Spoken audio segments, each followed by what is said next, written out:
বৃহস্পতিবার সন্ধ্যার পর থেকে নিয়ে জুমার দিন সন্ধ্যার আগ পর্যন্ত 24 ঘন্টা সবচেয়ে গুরুত্বপূর্ণ আমলগুলোর মধ্যে থেকে একটা হলো এমন একটা আমল যে আমলের ফজিলত এত বেশি, আল্লাহর জমিনে যত আমল আছে ফজিলতপূর্ণ, অনেক উলামায়ে কেরামের মন্তব্য হলো এই রকম বেশি ফজিলতপূর্ণ আমল আর দ্বিতীয়টা নাই। আমলটা কি বলবো?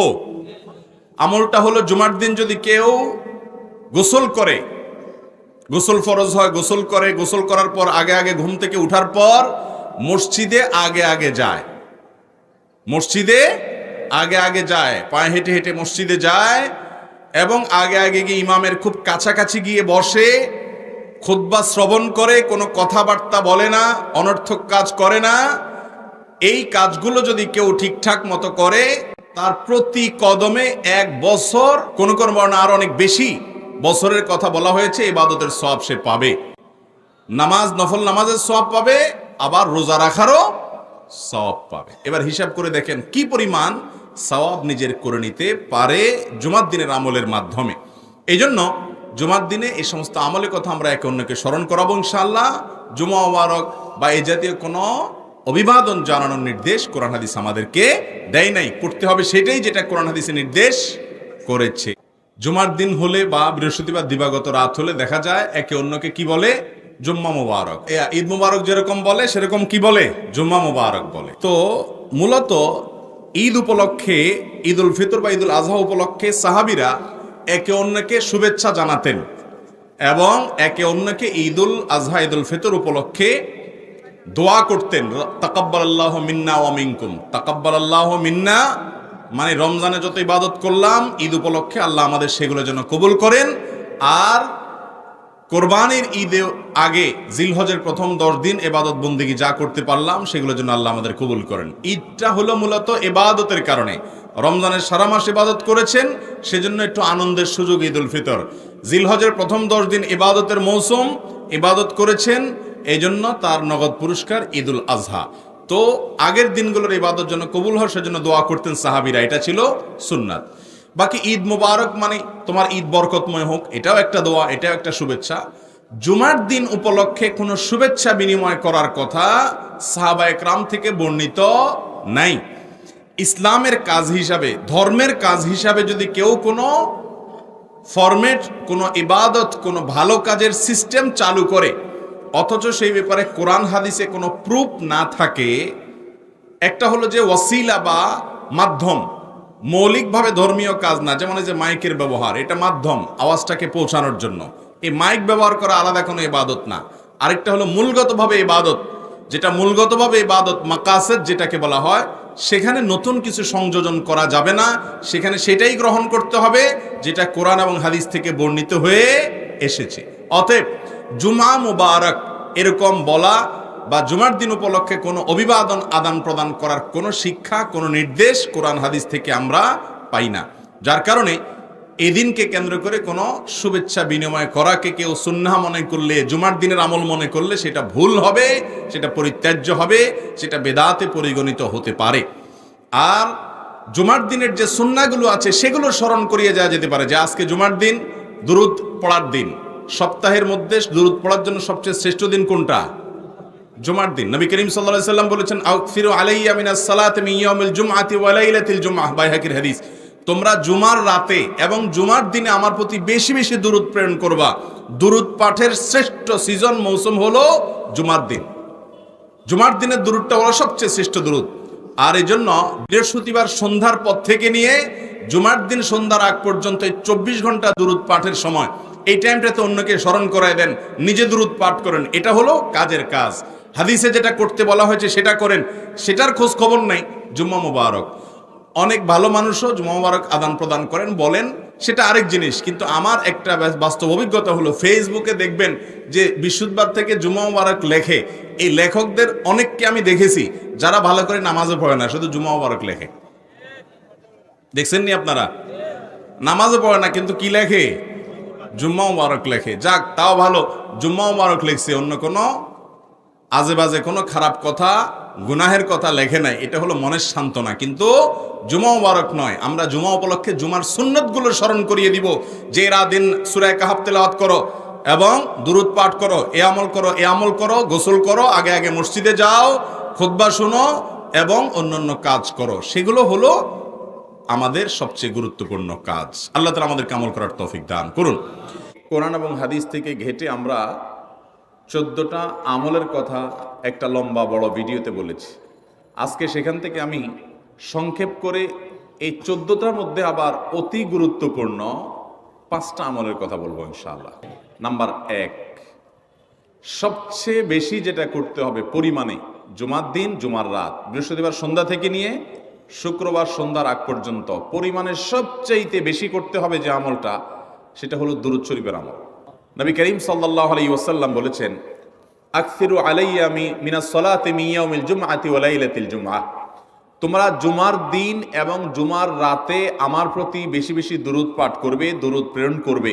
ফা ইন্না সালাতাকুম মা'রুদাতুন আলাই, কারণ তোমরা যে দুরূদ পাঠ করো এটা আমার কাছে পেশ করেন আল্লাহর ফেরেশতারা, এবং রীতিমতো নামধাম সহকারে আল্লাহর একদল ফেরেশতা নিয়োজিত আছে। তারা বলেন, আল্লাহ, হে আল্লাহ রাসূল, আপনার অমুক উম্মত, অমুক অনুসারী, আল্লাহর অমুক বান্দা পৃথিবীর অমুক প্রান্ত থেকে, অমুক দেশ থেকে, অমুকের সন্তান, সে আপনার প্রতি দুরূদ পেশ করেছে জুমার দিনে, জুমার রাতে বা অন্য সময়ে। এটা নবী করিম সাল্লাল্লাহু আলাইহি ওয়াসাল্লামের কাছে রিপোর্ট দেওয়া হয় আল্লাহর নিযুক্ত ফেরেশতাদের মাধ্যমে।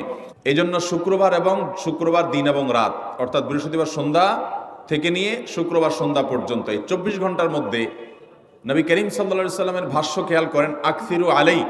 ওলামা একরাম জানেন নবী আলাইহিস সালাম সাধারণত কোনো আমল পরিমাণে বেশি করতে বলতেন না। পরিমাণে বেশি করতে বলার মতো আমল খুব কম ইসলামে। গোটা কোরআন যদি খোলেন আপনি, পরিমাণে অধিক করতে বলা হয়েছে এরকম আমল খুব বেশি পাবেন না। তোমরা বেশি বেশি করে নামাজ পড়ো, বেশি বেশি করে রোজা রাখো, এরকম কথা কোরআন হাদিসে নাই।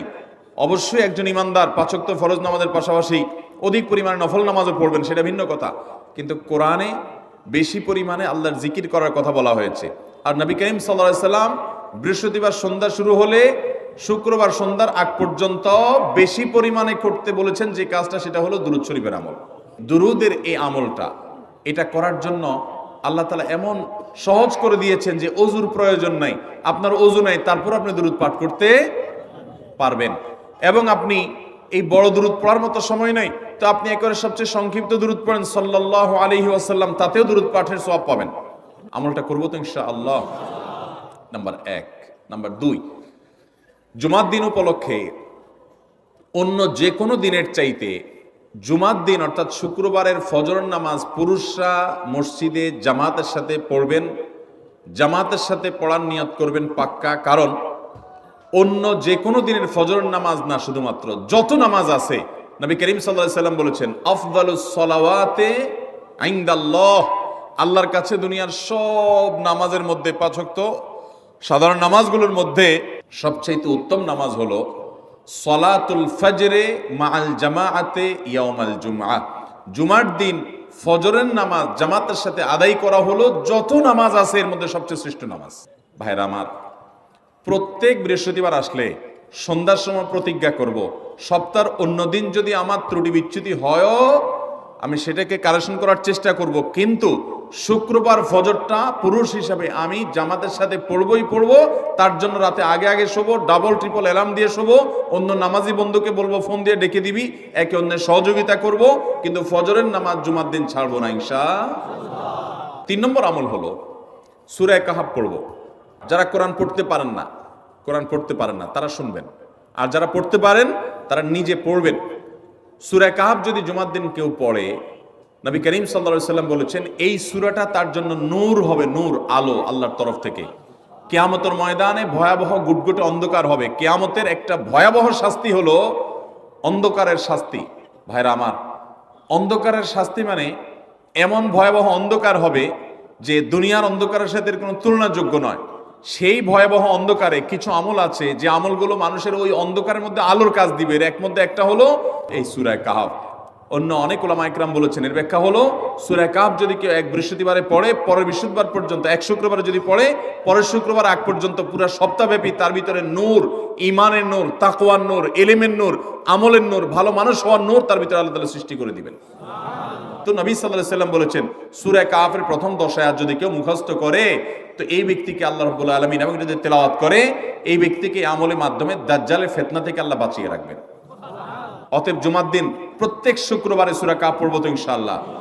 4 নম্বর আমল হলো, দুনিয়াতে যত ফজিলতপূর্ণ আমল আছে এর মধ্যে সবচেয়ে বেশি ফজিলতপূর্ণ আমল এটা। খুব সহজ আমলটা, খুব সহজ, প্রত্যেক শুক্রবার আমরা এটা করতে পারি। জুমার দিন আগে ঘুম থেকে উঠে উত্তম রূপে গোসল করে মসজিদে আগে আগে গিয়ে পায়ে হেঁটে গিয়ে সামনে সামনে ইমাম সাহেবের কাছাকাছি গিয়ে বসা, অনর্থক কথা কাজ না করা, তেলাওয়াত জিকির আজকারে মশগুল থেকে নামাজটা পড়ে বের হয়ে আসা, এই কাজ, এই কয়েকটা কাজ যদি করে তাহলে কাজ কয়টা হলো? আগে আগে ঘুম থেকে উঠা, ওই যে ফজর নামাজ জামাতের সাথে পড়া ইত্যাদি, গোসল করা উত্তম রূপে, আর পায়ে হেঁটে মসজিদে যাওয়া, বাহনে না চড়া। 4 নম্বর হলো ইমামের কাছাকাছি গিয়ে বসা, কোনো অনর্থক কাজ না করা।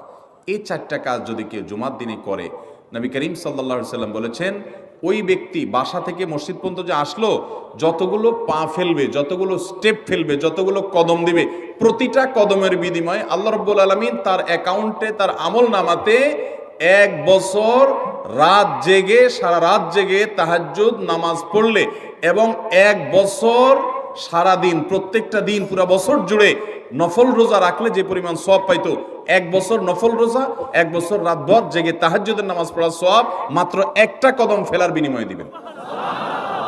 চেষ্টা করব না ইনশাআল্লাহ। 5 নম্বর এবং সর্বশেষ আমল হলো, জুমার দিনে একটা সময় আছে দোয়া কবুল হয়।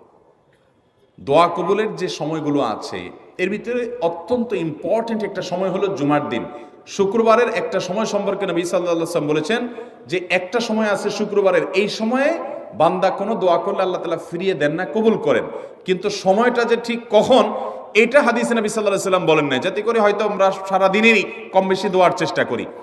এই বিষয়ে মুহাদ্দিসগণ, হাদিস বিশ্লেষকগণ, পণ্ডিত ওলামায়ে কেরামগণ হাদিসের বিভিন্ন আকার ইঙ্গিতকে গবেষণা করে, অ্যানালাইসিস করে এক একজন এক এক সময়ের কথা বলেছেন। তবে বেশিরভাগ ইমাম, বেশিরভাগ পণ্ডিত ওলামায়ে কেরাম, বেশিরভাগ আপনার ইসলামিক স্কলারগণের বক্তব্য হলো যে এই সময়টা হলো জুমার দিনের শেষ প্রহর, আসরের পর থেকে নিয়ে সূর্য ওঠার আগ পর্যন্ত এই সময়টা।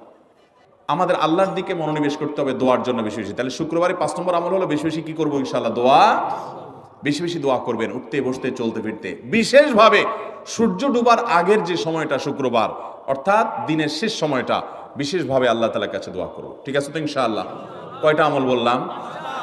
আমল করব তো ইনশাআল্লাহ? মনে থাকবো তো ইনশাআল্লাহ? আমরা প্রয়োজনে বাসায় গিয়ে একটা কাগজে নোট করে ফেলবো, লিখে ফেলবো, লিখে এরপরে ওয়ালে টাঙ্গায় দিবেন বাসায় যে জুমার দিন এই 5 কাজ আমি ছাড়বো না। আপনি যদি মনেও না থাকে, আপনার যদি ভুলেও যান, আপনি এই কাগজ আপনাকে মনে করাবে ইনশাআল্লাহ। বাসায় ফ্যামিলির লোকদের সাথে শেয়ার করবেন, জুমার দিন হুজুর বলেছেন, আমি একটু আমার মন থেকে বলিনি, এগুলো সব কোরআন হাদিসের কথা বলেছি আপনাদেরকে। কোরআন হাদিসের আলোকে 5টা আমলের কথা বলেছেন, বিশেষভাবে জুমার দিন আমি 5টা আমল করবই করব। ভাইরা আমার, প্রত্যেক জুমার দিন যদি আপনি একটু ইমানের রিচার্জ করেন, ইনশাআল্লাহ সারা সপ্তাহ আপনার জন্য সেটা উপকারে আসবে। চেষ্টা করব তো ইনশাআল্লাহ? আল্লাহ তাআলা এই আমলগুলো আমাকে, আপনাকে, আমাদের সবাইকে করার তৌফিক দান করুন। আল্লাহর কাছে সবচেয়ে পছন্দনীয় কাজ, সবচেয়ে আল্লাহর ভালোবাসার কাজ বান্দার, সেই কাজ, যেই ভালো কাজ, যেই ইবাদত, যে আমল বান্দা নিয়মিত করে, পরিমাণে সেটা অল্প হলেও হোক, পরিমাণে অল্প কিন্তু করে নিয়মিত, আল্লাহর কাছে আমলটা বেশি প্রিয় সেই আমলের তুলনায় যে আমল একসাথে অনেক করা হয় কিন্তু পরে আর করার কোনো খবর নেই। কেউ রমজানে কোরআনে কারীম 2 খতম দিয়েছেন, মাশাআল্লাহ, কেউ 3 খতম দিয়েছেন, কিন্তু রমজানের পরে কোরআনে কারীম 3 খতম, 2 খতম, 1 খতম দেয়া তো দূরের কথা, পরবর্তী রমজান পর্যন্ত আর কোরআনটা ছুঁয়ে দেখা হয় না, খুলে পড়া হয় না, তেলাওয়াত করা হয় না, 1 পৃষ্ঠা পড়ার সুযোগ হয় না। তাহলে এই 3 খতম 2 খতমের চাইতে রমজানে কেউ যদি 1 খতম কোরআন দেন, অথবা তার চাইতে কমও কোরআন তেলাওয়াত করেন, কিন্তু রমজানের পরে সেই কোরআন দিনে হয়তো 2-5 পারা পড়তে পারেন না, কিন্তু 1 পৃষ্ঠা হইলেও পড়েন, 2 পৃষ্ঠা হইলেও পড়েন, তার দৈনন্দিন রুটিনের মধ্যে কোরআন তেলাওয়াত থাকেই থাকে, আল্লাহর কাছে ওই 3 খতম দেওয়া কোরআন তেলাওয়াতকারীর চাইতে মাত্র 10 পারা কোরআন তেলাওয়াত করেছেন যিনি রমজানে, কিন্তু রমজানের পরেও সেটাকে ধরে রেখেছেন পরিমাণে অল্প হলেও, আল্লাহর কাছে এই দ্বিতীয় ব্যক্তি অনেক বেশি শ্রেয় এবং প্রিয়। প্রিয় ভাইরা আমার, রমজানে আপনি অনেক দান দক্ষিণা করলেন, রমজানের পরে আর খবর নাই, আল্লাহর কাছে এটার চাইতে বেশি প্রিয় রমজানে তৌফিক অনুযায়ী দান সাদেকা করেছেন, রমজানের পরেও আপনি দান সাদেকা অল্প অল্প হলেও ধরে রাখার চেষ্টা করেছেন। আল্লাহ আমাদের সবাইকে রমজানে যে সমস্ত নেকামলগুলো আমরা করতে পেরেছি, রমজান শেষ হওয়ার সাথে সাথে সেগুলো বন্ধ না করে বরং সেই আমলের ধারাবাহিকতাকে আল্লাহ আমাদেরকে ধরে রাখার তৌফিক দান করুন। ভাইরা আমার, আমরা কি রমজান মাসকে পুজো করেছি নাকি আল্লাহর ইবাদত করেছি? ইবাদত কি আল্লাহকে করেছেন না রমজান মাসকে করেছেন? আল্লাহকে করেছেন। যদি রমজান মাসকে কেউ ইবাদত করে, রমজান মাসকে যদি কেউ পুজো করে, তাহলে তার এখন আর ইবাদত করার দরকার নাই, কারণ রমজান শেষ হয়ে গেছে। আর যদি কেউ ইবাদত করে আল্লাহকে, তাহলে যে আল্লাহ রমজানে ইবাদতের নির্দেশ দিয়েছেন, সে আল্লাহর নির্দেশ রমজানের পরেও ইবাদতের জন্য আছে না নাই? আল্লাহ বলেছেন ওয়াবুদু রাব্বাকা হাত্তা ইয়াতিয়াকাল ইয়াকিন। তোমার রবের ইবাদত শুধু রমজানে নয়, রমজান ইবাদতের মৌসুম হিসাবে ইবাদত বেশি হতে পারে, কিন্তু রমজানের ইবাদতের ধারা মৃত্যু আসার আগ পর্যন্ত তোমাকে ধরে রাখতে হবে, তবেই আল্লাহর কাছে সাকসেস হওয়া যাবে, তবেই আল্লাহর কাছে সফল হওয়া যাবে, সার্থক হওয়া যাবে। আমাদের এই জীবন সাধনা, আমাদের তাকওয়ার সাধনা, আমাদের সিয়াম সাধনা, আমাদের রমজানের ইবাদত বন্দেগী আল্লাহর কাছে কবুল হবে। আল্লাহ আমাদের সবাইকে রমজানের আমলগুলোকে রমজানের পরেও পরিমাণে অল্প অল্প হলেও ধরে রাখার তৌফিক দান করুন। সবাই চেষ্টা করব তো ইনশাআল্লাহ। রমজান মাস আমাদের থেকে বিদায় নিয়ে গেছে। রমজান মাস বিদায়ের সাথে সাথে আমাদের সমাজের বহু মানুষ আছে যাদের ইবাদত বন্দেগীও বিদায় হয়ে গেছে। আমরা অনেকে রমজান মাস শেষ হওয়ার পর মাথার টুপিটা খুলে ভাঁজ করে এমন ভাবে রেখে দিয়েছি যেন আবার আগামী বছর রমজান আসলে সেই টুপি খুলে আমরা মাথায় দেব। আমাদের কি শুধু ইবাদত বন্দেগী রমজানেই করা দরকার, না রমজানের পরেও করতে হবে?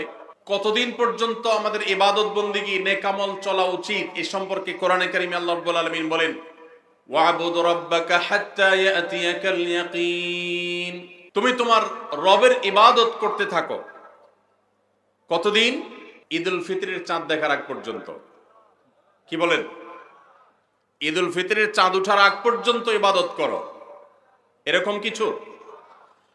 আল্লাহ বলেছেন ওয়াবুদু রাব্বাকা হাত্তা ইয়াতিয়াকাল ইয়াকিন। তোমার মৃত্যু আসার আগ পর্যন্ত তোমার রবের ইবাদত তুমি কন্টিনিউ করতে থাকো, নিয়মিত করতে থাকো, ইবাদতের ধারাকে অব্যাহত রাখো, ইবাদত থামাবে না মৃত্যু আসার আগ পর্যন্ত। ইবাদত কতদিন চলবে? মৃত্যু আসার আগ পর্যন্ত। আমরা যারা রমজানের মৌসুমী মুসল্লি হয়েছি, রমজানের পরে আর মসজিদের দিকে আমাদেরকে আসতে দেখা যায় না। আমরা যারা রমজানের দান সাদেকা করেছি, রমজানের পরে আর আমাদের দান সাদেকা করতে দেখা যায় না। আমরা যারা রমজানে কোরআন তেলাওয়াত করেছি, তারাবির নামাজে কোরআন শ্রবণ করেছি, শুনেছি, রমজান চলে যাওয়ার পরে কোরআন আর ছুঁয়ে দেখা, স্পর্শ করার তৌফিক সুযোগ আমাদের যাদের হয় না, প্রিয় ভাইরা আমার, আমাদের জন্য অত্যন্ত ভয়াবহ একটা বার্তা আছে। সে বার্তা কি? আল্লাহ রাব্বুল আলামিন কোরআনে হাকিমে ইরশাদ করেছেন তিনি কার আমল ইবাদত কবুল করেন। আমরা যারা রমজানে প্রত্যেকে যার যার সাধ্য অনুযায়ী কম বেশি ভালো কাজ করার চেষ্টা করেছি, রমজানে রোজা রেখেছি, তারাবির নামাজ পড়েছি, কোরআন তেলাওয়াত করেছি, কোরআন তেলাওয়াত শুনেছি, দান সাদেকা করেছি, তাসবিহ তাহলিল করেছি, দোয়া করেছি, রোনাজারি করার চেষ্টা করেছি, যতটুকু তৌফিক হয়েছে ভালো কাজ করার চেষ্টা করেছি। রমজান মাসে যে সমস্ত ভালো কাজ, যে সমস্ত নেকামল আমরা করেছি, এর কোনটা আল্লাহর কাছে কবুল হয়েছে আর কোনটা হয়নি, এটা বোঝার বা এটার নিশ্চিতভাবে জানার কোনো উপায় বা সিস্টেম কি আছে? নাই। কিন্তু কোরআনে কারীমের একটি আয়াত থেকে আমরা ধারণা নিতে পারি কাদের আমল ইবাদত আল্লাহর কাছে কবুল হয়েছে। আল্লাহ রাব্বুল আলামিন ইরশাদ করেছেন ইন্নামা ইয়াতাকাব্বালুল্লাহু মিনাল মুত্তাকিন। আল্লাহ রাব্বুল আলামিন মুত্তাকিদের আল্লাহ ভীরুদের, যাদের মধ্যে আল্লাহ ভীরুতা অর্জন হয়েছে, যাদের মধ্যে আল্লাহর ভয়ের চেতনা জাগ্রত হয়েছে, সেই চেতনা থেকে যারা আল্লাহর আদেশ নিষেধ অনুযায়ী নিজেকে পরিচালিত করে, তাকওয়া চর্চা করে, মুত্তাকিদের কাতারে যারা নিজেদেরকে শামিল করতে পারে, আল্লাহ রাব্বুল আলামিন বলেছেন আল্লাহ তাআলা তাদেরটাই কবুল করেন। অতএব যদি রমজানের পরেও আপনার মসজিদের আনাগোনা, মসজিদের আসা যাওয়া বলবৎ থাকে, অব্যাহত থাকে, রমজানের পরেও যদি আপনার কোরআন খুলে তেলাওয়াত করার